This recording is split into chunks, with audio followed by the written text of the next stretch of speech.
Positive self-talk. Introduction. Hey, are you listening? We don't always pay attention to the conversations around us. When we get bored or we think we've heard it all before, we tend to tune out, catching only one word in a dozen. We fake out the person we're with, nodding and catching the gist.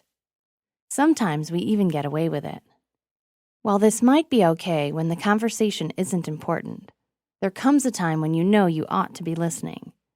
If you're talking to someone who matters to you, whose opinion counts, you probably want to listen up, especially when the one doing the talking is you. We don't always listen to our own self-talk.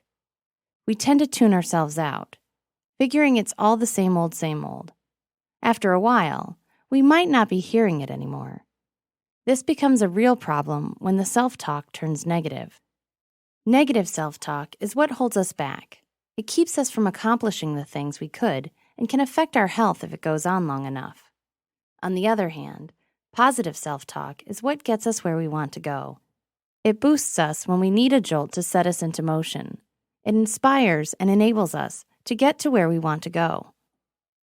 In this book, you're going to find a discussion of both positive and negative self-talk. You're going to discover just why it is we get so negative and how to flip the script to change self-talk over to the positive. Once you're done, you're never going to ignore what you've been trying to tell yourself ever again, nor will you allow yourself to fall into the trap of negative self-talk when you've got the powerful positivity of an inner dialogue designed to inspire in your arsenal. So, isn't it time you listened up? The journey toward positive self-talk begins here. Why so negative? Why are we so obsessed with being negative? Before you discount this idea completely, think about the stories you see in the news. Whether you're browsing headlines on your favorite news site, or still enjoy finding out what's going on in the world by watching the news on TV or indulging in a newspaper, you're going to find one glaring thing in common. We seem to love bad news. In fact, the negative news stories far outnumber the positive ones, which usually get kind of buried back where they're hard to find, with the odd exception generally found in the human interest pieces. In our personal lives, we likewise get caught up in the negative things going on from day to day over the positive. Even planning for life events such as the birth of a child or a wedding can very quickly devolve into worry over the aspects of the situation that can go wrong. If we're staying on the positive side of things fairly well, you'll find any number of people willing to bring you down through stories of their own disastrous wedding vows or hair-raising tales of just how difficult it is to be a parent. How does this happen? Why is negativity so easy? I'm not negative. We start when we begin by denying the negativity exists in the first place. When we start thinking this is just how life is, that the bad is just status quo, nothing necessarily is going to get any better. But isn't that just how things are? We focus on things such as politics, the economy, our personal lives, and justify things by telling ourselves things like this have happened before. It's how the world works, isn't it? This particular trap is made worse when we become defensive when challenged in our beliefs. We don't really want to hear things could be better. Why? Because when we do, it means something needs to be fixed. No one wants to hear that there's work to do to make things better. It's all just so much easier if things are fine the way they are. We don't have a problem. This belief extends to our relationships with others. We put up with angst, anger, and abuse, so we don't have to confront a situation with someone else or accept something that is dreadfully wrong. To do this, we paste on a smile and tell ourselves maybe we are the ones with the problem if we're unhappy. Perhaps if we just tried harder. I like being alone. Enjoying solitary activity is one thing. Hiding from the world is quite another. When we stay in rather than go out, it's because we don't want to deal with new situations or people. We find the world complicated and vastly simplify things by not dealing with it at all. Over time, we find less and less reason to go out, descending into depression, and discovering, after a while, it has become even harder to leave. Talking to people becomes complicated, and our social skills get rusty. We're alone with our thoughts, inviting obsession, especially into the world of the negative. I'm fine the way I am. When we no longer work to improve ourselves, we grow stagnant. Negativity breeds where there's nothing new to challenge it. We stay in the same patterns over and over, including indulging in bad habits and negative behaviors, some of which might be damaging.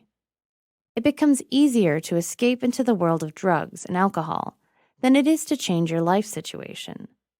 Negativity creeps in, growing cycles of self-blame followed by self-medication. You know you should be doing more with your life, but by this point, you don't know where to begin, nor do you have the energy to try. I'm too busy for that. It's so easy to get busy. Eating right? Enough hours of sleep? Both are impossible when your schedule is already full. How many meals have you skipped to work through lunch? When is the last time you exercised? The problem is, the less you care for your physical needs, the fewer resources you leave your body to deal with the task of living.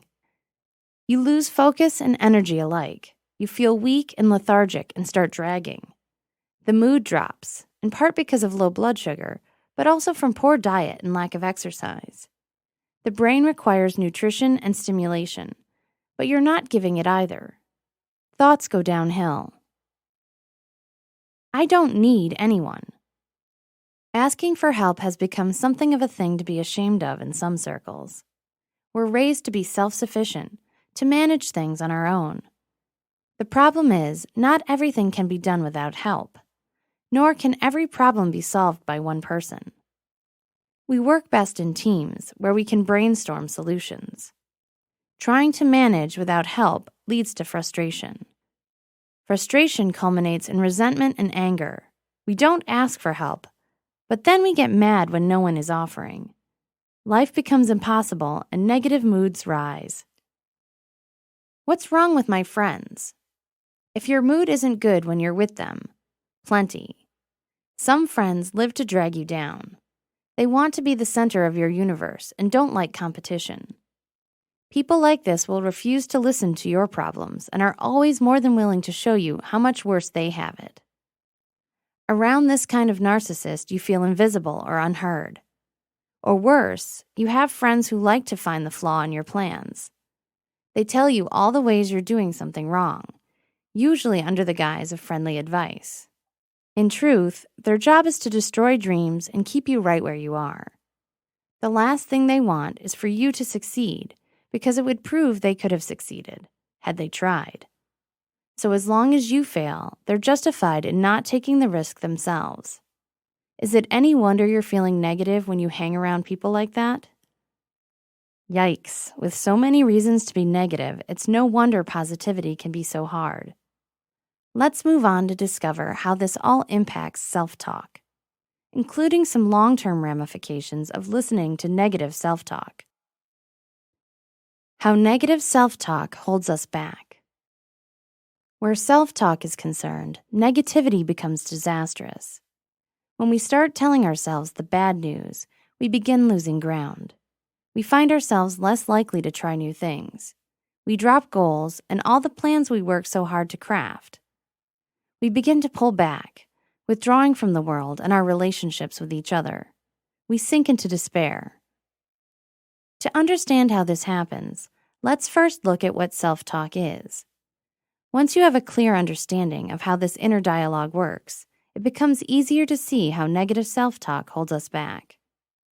Self-talk includes many components. It starts in the inner dialogue no one hears but us.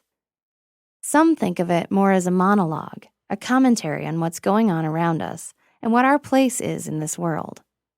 It becomes a dialogue when you start answering back to it, either in agreement or by arguing against what was said. Not everyone is comfortable with this concept. After all, if you hear voices in your head, aren't you considered crazy? This isn't the case. What we're talking about is our thoughts, pulling input up with conscious and unconscious belief systems. This is how we process things, by thinking them through. The problems begin when this conversation takes a darker turn and becomes negative. As we've already seen, the mind loves negativity. It's so easy to find the disasters in our day-to-day lives. The problem is, we're not just thinking how things can go wrong. We're letting those thoughts affect us. Some of the more common effects? We limit ourselves. When we constantly hear we're going to fail, sooner or later we start believing it. At some point, this can translate to a general lack of trying anymore, whether unconscious or conscious. We truly can convince ourselves we're going to fail, just because we've become convinced this is so. We convince ourselves we're not good enough. Perfectionism is one of the most common outgrowths of negative self-talk. We're constantly pointing the flaws out to ourselves. We create a world where there's no such thing as good enough, and we start falling into a world of intense unhappiness, resulting from never measuring up to some unrealistic ideal. We stop trying because we can't attain the levels of perfection we think we ought to be able to. We become depressed.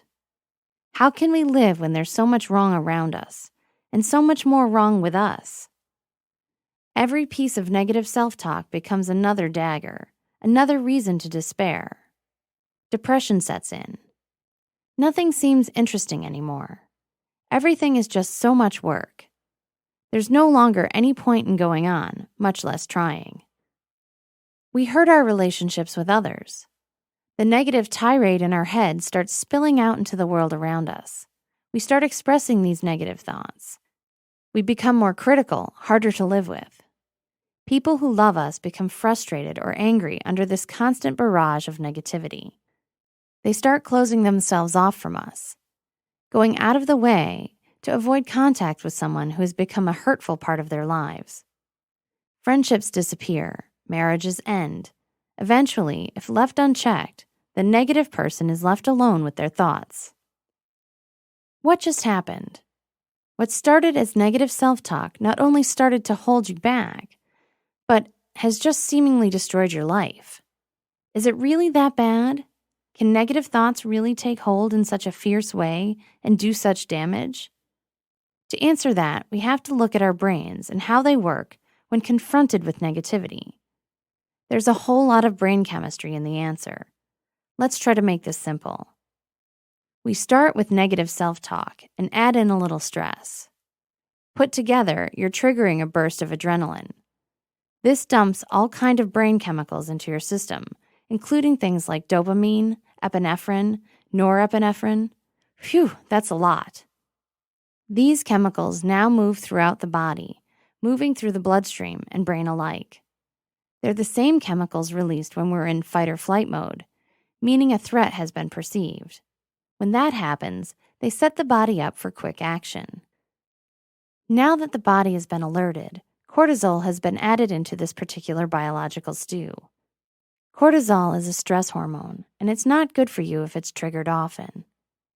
When released chronically, it will actually shrink the parts of the brain associated with pleasure. Think about all this for a minute. Negative self-talk is perceived as a stressful situation, even to the point of crisis within your body. Triggered often, meaning having these thoughts often, will make it harder and harder to have pleasurable thoughts. Negative self-talk and you. Wow, you're no longer affecting just your thoughts. This kind of thing affects the heart, digestion, mood, sex drive, and can cause you to gain weight over time. That's a lot of negative impact on your body from a series of negative thoughts. If this still isn't enough, studies have shown a handful of other responses as well.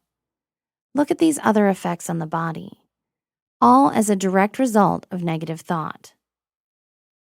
Negative thoughts limit your thinking.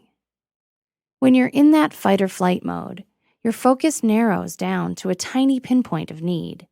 Your decision-making capability disappears into those two choices, fight or flight. There's no room to think through options or to discover alternatives to the situation. Negative thoughts trap you in fear. How can you possibly move when you're so frozen into the idea everything is about to go terribly wrong that you lose all forward momentum?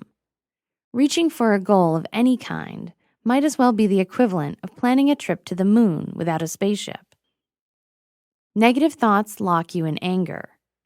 With so much negativity telling you failure is your only option, it's no wonder you get mad. The problem with anger is that it's hard to think clearly when you're raging about something, especially when rage results from feeling attacked or being told unfairly that you're going to fail. Either way, you're not in a place to make good decisions.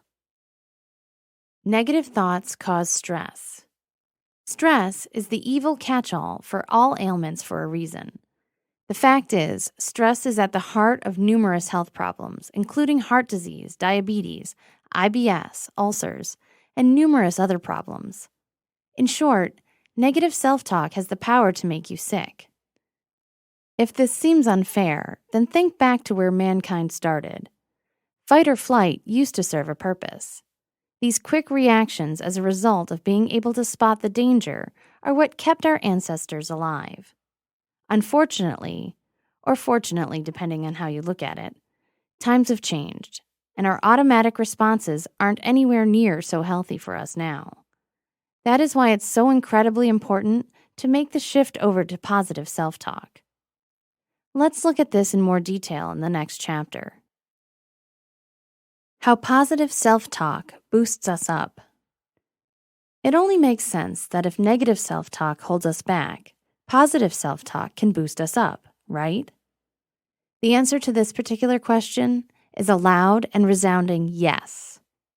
Just as there is actual brain chemistry at work in conjunction with negative self-talk, so too is there a series of things happening within our minds when we indulge in positive self-talk. Here, the important chemicals to keep in mind are GABA and serotonin. Positive self-talk creates a flow of both in the brain, providing a variety of positive impacts, including reduced anxiety. Positive self-talk focuses on a better outcome by asking what good things can happen instead of seeking out new disasters. Higher feelings of self-worth. By looking at accomplishments of the past and encouraging similar results for the future, positive self-talk reminds you of your value and abilities, raising self-confidence. Higher levels of happiness.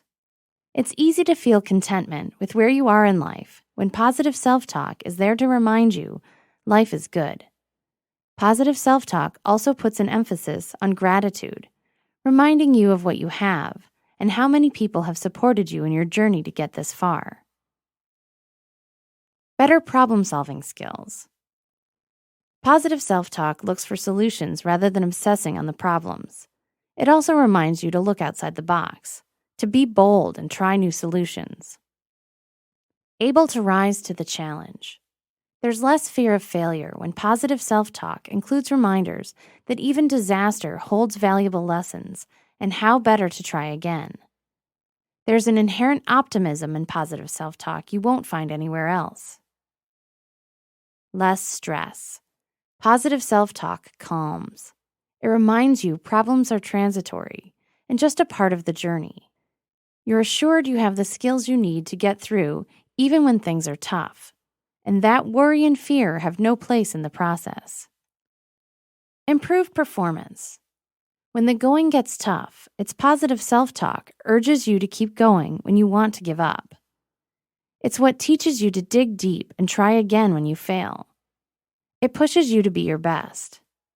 As a result, you can't help but rise to the occasion. The ability to fall in love.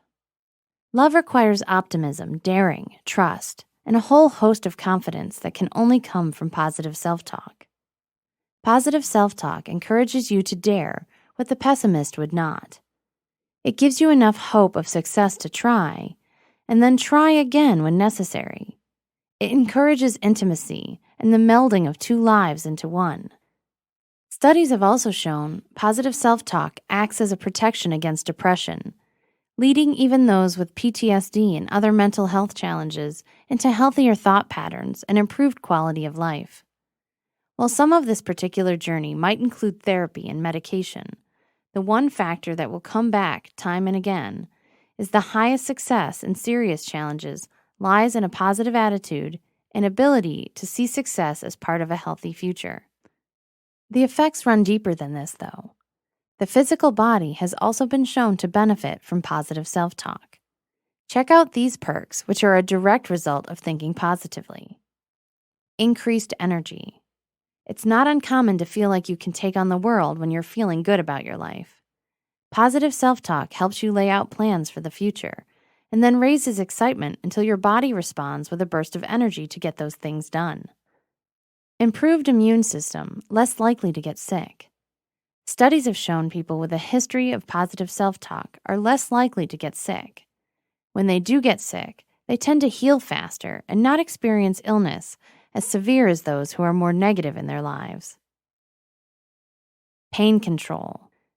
There have been several experiments in using positive self-talk as a means of pain control with surprising results. People who expect less pain are not as likely to experience pain in medical procedures as those expecting things to hurt. The mind truly can block pain receptors in ways the medical community is still working to understand. Thankfully, using positive self-talk is an easy and non-addictive method of handling chronic pain and helps in more sudden onsets, such as headache or body aches. Still not sure? Ask any athlete, and they'll tell you pain is really a mind over matter situation. Better heart health. A study of individuals with heart disease found that those with positive self-talk had a lower risk of mortality and an improved prognosis and overall heart health than those who were negative in their outlook. Feeling good. Positive self-talk encourages physical health overall, leaving people with the idea that they're feeling good over those who are more negative. Why? The answer might be simpler than you expect. Anyone is going to feel miserable if all they do is sit around thinking how miserable they feel. The negative person will manage to inflate every ache and pain into monumental proportions. The converse is also true. The positive person will be less likely to notice the trivial health imperfections, giving the impression they're fine when they might not be at their peak health. Better long-term health. Overall health tends to improve when you're positive. In part, this is because positive self-talk tends to encourage you to take better care of yourself. Reminding yourself to eat right, get adequate sleep, and to drink enough water will lead to better health naturally. Encouragement to exercise adds strength to the physical body. A general feeling of being concerned for your well-being and wanting to take care of yourself might lead you to be more proactive in taking care of health concerns or keeping appointments. All of this works together to make for a healthier you. Would it surprise you to learn people who engage in positive self-talk also tend to live longer and report lives where they experience more satisfaction and higher levels of contentment? There's no doubt positive self-talk is good for you. One could argue it's necessary for a healthy life. Hold on to this idea as we flip the script and turn negative self-talk into something more productive. Flip the script. How do you replace negative self-talk with positive self-talk? You start by being intentional. Things aren't going to change without a directed effort. Changing your life means you need to make a commitment to change. What follows in this chapter is a list of tips you can use to stop negative self-talk in its tracks. As you work through this list, you're going to find it easier and easier to look for the positive. Your eventual goal will be to build in the habit of positivity, where your default setting will be to look more optimistically at the world around you. It's this change that will allow you to live more fully in the moment. You'll feel more engaged with the world around you and more fully there than you've ever felt in your life. Notice when you're critical. We don't always listen well to what we say to ourselves. This is something which needs to change immediately if you want to live a life of optimism and hope. Start listening to the messages you're sending yourself. When you catch yourself thinking something about yourself that you'd never say to someone else, it's time to nip this thought in the bud. No good comes from harsh criticism. Understand what triggers you. We all have negative self-talk statements of the repeating variety. These habitual offenders are the results of certain triggers, usually something reminding us of an event in our past we'd like to avoid experiencing again. Understanding those triggers becomes crucial if you wish to attack those statements and nip them in the bud. Once you know your triggers, ask yourself how you can avoid them. Or, better yet, with the help of a counselor, start defining what sets them off and work to diffuse them completely. In this scenario, those statements will never hold power over you again. Try a reality check. Is everything you tell yourself accurate? Chances are it isn't. We have a way of inflating the importance of things on our minds and misremembering important details. This is especially true when strong emotions are involved. With this in mind, ask yourself whether what you just said to yourself is true. Name your enemy. Don't like the negative voice in your head? Give it a name you can call it, something silly that will help put things into perspective. For example, when you start calling an anxious little voice by Wendy Worrywart or some such thing, it's a lot harder to take it seriously. Give negativity an outlet. It can be very hard to go from a constant dialogue of negative self-talk over to a constant stream of positivity. If you find it overwhelming, allow the occasional rant. Negativity confined to a certain topic or time frame gives it an outlet without having to affect your mood. Settle for middle ground. Having a hard time wrenching something very negative over to a positive? Allow yourself neutrality. Some thoughts are neither good nor bad. They're somewhere in between. If you can shift negative self-talk into neutral self-talk, it's still a victory. Play devil's advocate. Is that negative statement true? Start asking questions. Chase down the root of the negative self-talk. Keep going until you find the exaggeration or untruth which started it all. Remind yourself of your value and worth. Is that negative self-talk a statement you'd say to a friend? When a negative thought comes up, ask yourself, how would you reword it to say it to a friend? If you can't find the words, maybe you shouldn't be making these kinds of statements at all. Think long-term. Are you getting too caught up in the moment? You might be worrying about something which really isn't going to matter down the road. It'll be easier to let it go. Most things seeming to be disastrous today have little or no bearing on the future. Bring it into the light. Things we've only ever said in our heads have a way of sounding ridiculous when spoken out loud. Say out loud the statements your negative self-talk is providing. If they seem silly or downright crazy when you actually hear them with your ears, they probably are. Just stop it.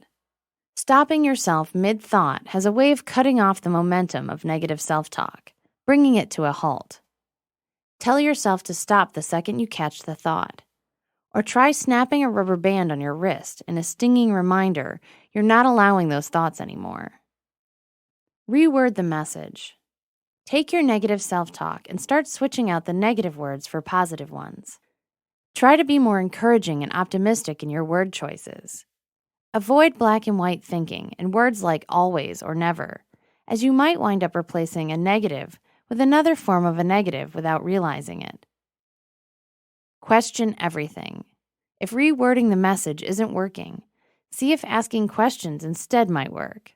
For example, instead of a statement along the lines of, I can't make this deadline, ask, what can I do to make this deadline? Meditate. There's nothing more powerful than the feeling of emptying yourself of any kind of talk, good or bad. Relax into deep meditation in a quiet space to calm your mind entirely. By practicing mindfulness, you return to the world in a better place with a more positive emotional base. Listen to your self-talk before and after meditation, and you'll see how much it changes. Journal. Writing should always be positive when you're working on positive self-talk. Spending time ranting on paper is only going to strengthen poor emotional reactions. Instead, write about things you're thankful for, or some positive thing that happened during the day. Try to recreate the feelings that went along with the event. Take notes. Much like writing in a journal, the goal here is to express yourself on paper. The main difference? You want to track strong emotions as they happen. When you recognize negative self-talk emerging, scribble down a quick notation to express the thought and feeling that came along with it, along with what was going on before it happened. Use this to determine patterns and triggers for negative self-talk. Confine negativity on paper. As a last writing exercise, try writing down the negative thoughts as they occur. Leave extra space under each one so you can go back as you think about it and write something underneath each, more empowering and positive in its place. Relax. Everyone needs a break now and again. Negative self-talk rises when you're stressed and tired. Doing something entirely fun helps shift your way of thinking. Keep a list of favorite activities and make a point to indulge in one every week or so to help keep your mood and self-talk more positive. Examine the opposite. If negative self-thinking is looking at an outcome you don't like, flip it over and look at the other side of things. For example, instead of seeing yourself flunking a test, visualize what it would look like to pass it. Recognize what's normal. Accept having negative thoughts as part of life. Everyone feels this way sometimes. There's no need to beat yourself up for experiencing negative self-talk. It's what you do with it that counts. Stay relevant. When rewording your negative self-talk, choose your words carefully. The effectiveness of the change is reflected in your word choice. Finding the appropriate word will make your positive self-talk that much more powerful. That said, don't stress about finding the ultimate word. Your goal here is to be relevant, not perfect. Talk in the third person. Most negative self-talk tends to use I statements, such as I can't do this. Studies have shown that by using the third person, you create a certain distance emotionally from the statement. By using your name instead, puts the power and control back in your court. In this case, if your name is Tom, the appropriate response might be to say to yourself, Tom, you've got this. You know you can get through this task. Give yourself instructions. Sometimes the positive self-talk doesn't seem like enough. While the statements you're using might look good on the surface, if you're overwhelmed and really stuck in a morass of negativity, it might be time to give yourself some instructions. Start by deciding what the very next step is, and then the one after that. Tell yourself you're going to perform these steps one after another, making sure you obey each. This will set you in motion and break the hold negative self-talk has over you. At the same time, it will help you concentrate on positive action to drive yourself forward. Let it pass. Sometimes the best recourse is just to let the negative self-talk babble away in the background. Not every word or phrase needs to be analyzed or rewritten. There's a lot to be said for ignoring things you don't need to hear. What's your catchphrase? Having an inspirational phrase that makes you feel strong and powerful will take you out of a situation when you're feeling things are spiraling out of your control. Use your hero phrase when you need it, saying it out loud if necessary to break the negative self-talk cycle and pull yourself back on track. Positive affirmations. How many times have you been told to use positive affirmations as a way of blocking negative self-talk? The reason it comes up on every list is that they work. Work out a series of statements you'd like to adopt as part of your new positive self-talk script. Write these down on paper and post them absolutely everywhere. Be sure to read them often. The more often you repeat these positive affirmations, the more likely you are to absorb them into your daily dialogue. Keep at them until you find yourself reciting them without thinking. Use positive affirmations to replace those negative self-talk statements you repeat over and over again, thereby breaking one habit to build another. Know yourself. This one requires a little outside help. Ask your friends and coworkers to identify your best attributes. Knowing what you're good at and how you stand out from the crowd gives you instant ammunition against negative self-talk. Use these attributes to create positive self-talk statements. Get in the last word. Never let negative self-talk win an argument. We tend to focus on the last thing said. Be sure to counter whatever negative statement crops up with something positive. If you must, silence the entire exchange by shutting it down with a hearty, "I'm right because I said so." Celebrate. When things go right, be sure to take the time out to congratulate yourself on the accomplishment, however small.